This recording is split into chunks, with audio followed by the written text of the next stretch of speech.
16 seasons, 12 uniforms, 10 different pairs of shoes, and countless games. When I was in junior high, I was a 4-sport athlete, but the one sport I loved enough to continue into high school was volleyball. See, I played club volleyball and I loved the sport, as well as the Altamont Community High School volleyball team. Many of my best friends stood next to me on the court. Heading into high school, I had no reservations about my dedication to the sport. But little did I know, I would find something that lit a fire inside me far more than any organized sport ever did. This was the FFA. After a busy school year balancing every FFA activity offered, 2 volleyball seasons, multiple extracurriculars, and a full course load, I knew something had to give. That summer, I piled on summer practices, state convention, and all kinds of community service activities offered by my chapter. This is when I had the conversation with my dad about the SAE opportunities I would have on our farm that fall. These opportunities coincided with a volleyball season that I was incredibly passionate about. But this is when I figured out what had to give. This was a difficult decision for me to give up volleyball, as I had dedicated years of my life to this sport, and I knew I would be letting down my teammates and my coach. Finally, one night I set my coach down, and with my voice breaking, I explained to him my reasons for quitting the team. I sat back and I waited for him to be angry, upset, or sad. But instead, he was understanding. He listened to my point of view and understood my reasoning. He related to my point by explaining his experience as a Section 23 FFA president and how that he was a huge supporter of our organization. My coach understood that I was worried and upset in this situation. He knew that I was uncomfortable telling him this news and didn't want to let him down. He told me that he understood my reasoning and related to me in a way that he knew would make me feel comfortable. My coach was able to step into my shoes. While he probably wears a men's size 11 shoe, he was able to squeeze into my women's size 9 for the night to make me feel comfortable. In this instance, my coach made me feel valued and taught me the importance of relating to others' point of view.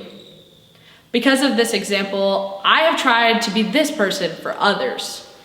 In this next story, I'll show you an example of how I was able to step into someone else's shoes. The summer after my sophomore year, I had the opportunity to take my dream job, working as a camp counselor at 4-H Memorial Camp in Monticello, Illinois. I'd been a camper 9 years prior to working there, so I understood how counselors were able to impact campers. This positive effect that they were able to give was something I wanted to be able to do. One of your duties while being a camp counselor is leading a color team against other campers and counselors. One week while leading the lime green team, I met a girl who mirrored myself a few years before. Well, I'm now somebody who is very competitive. Not long ago, I was the same as her, unconfident and unsure of my addition to our color team games. All week, I struggled to involve her and had to rack my brain to find answers. Finally, on the last day of color games, I was able to involve her. I saw that she was completely uncomfortable because we were gearing up for a game of California kickball. While some of you may not know what that is, it's essentially the same as kickball, except at every base, you dunk your head in a huge bucket of water to be called safe. I knew she wanted to be far from the spotlight and was not gonna have this game. So, racking my brain again, I finally asked her if she'd like me to go before her in the batting order. She said yes. So I confidently walked up to the mound and kicked. Probably the worst fly ball in history. And as I ran around the bases in slow-mo, like only I can do, I watched as the ball was caught by an athletic boy playing the field, and I was called out.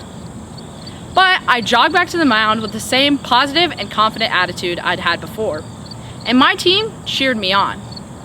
I saw as this young camper enjoyed seeing my example, and it made her feel better about the possibility of failure.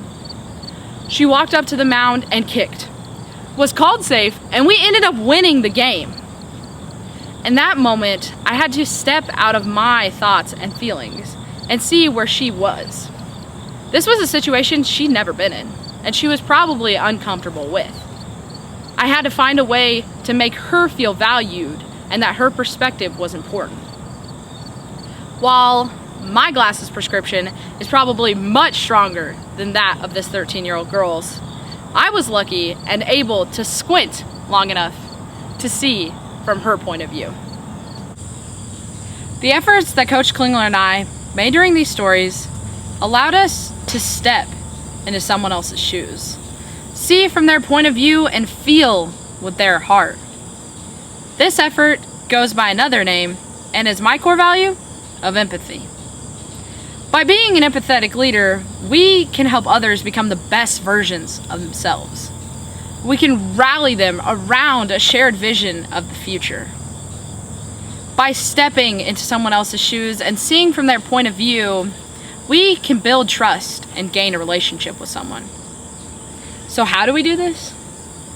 We take a breath, we ask questions, and we truly listen to the answers that are given. We take the time to think about the thoughts and feelings of others. To be the leaders we want to be, we must use empathy. Illinois FFA, I dare you to stand in someone else's shoes, see from their point of view, and feel with their heart. Illinois FFA, I dare you to be empathetic.